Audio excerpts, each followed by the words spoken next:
8 days na lang, Cebu Marathon na. At dahil pakiramdam ko ay kulang na kulang pa ang aking training, nag-decide ako na mag-long run. I don't know if it's a good idea to run a half marathon 1 week before a full marathon. Pero since easy run lang naman, I know that I can recover in time.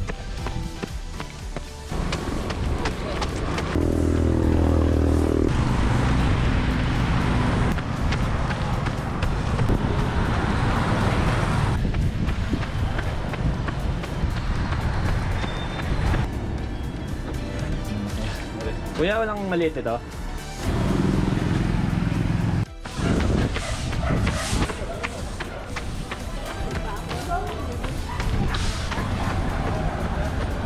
Jajagi lang.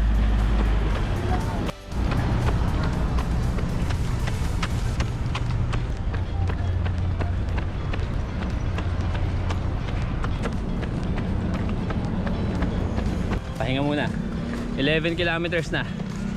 Dito ako sa port.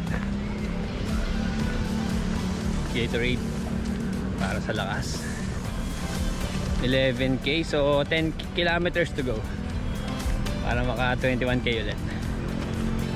Last Saturday, nung Saturday nag 21k rin ako, 21.1.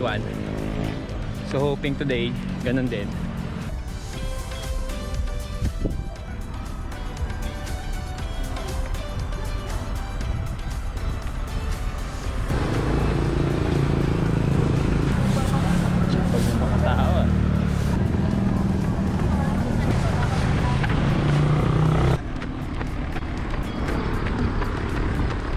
Okay, ako naman after 14.4 kilometers. Simulation ito kasi sa Cebu Marathon ay may ahon. Yung ahon dun sa tulay, sa CCLEX. Matindi yun.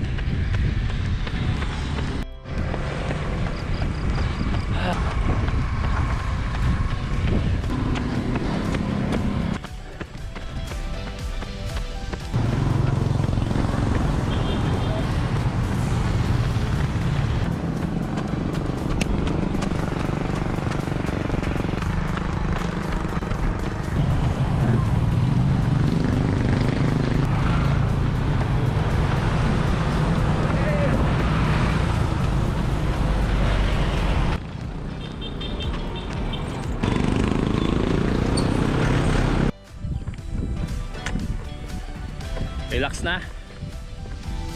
20 kilometers. Pagbalik ko sa sasakyan, 21 mahigit. This is my last long run. Cebu Marathon is in 8 days, January 14. Nag-decide ako mag-join dito mga September pa last year, nung nagpe-prepare pa lang ako para sa Manila Marathon. Bucket list race kasi to. Maganda yung ruta dun sa CCLEX, yung sa bagong tulay, mahaba. Kasi ang Manila Marathon ay November 26. So November yon, nakita ko na pwede kong ituloy-tuloy na lang yung training hanggang January sa Cebu Marathon.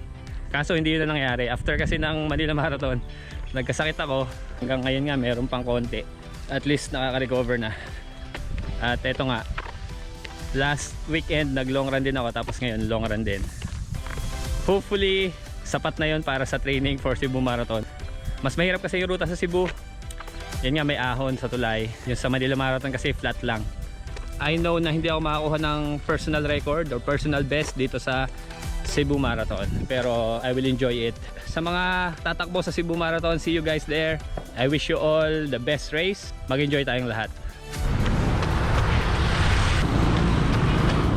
Alright, ayun na, 21.4 kilometers. At okay na tayo, lakad na. Ito talaga yung tunay na training eh, paglalakad. Kasi sa marathon, pag pagod, kailangan maglakad.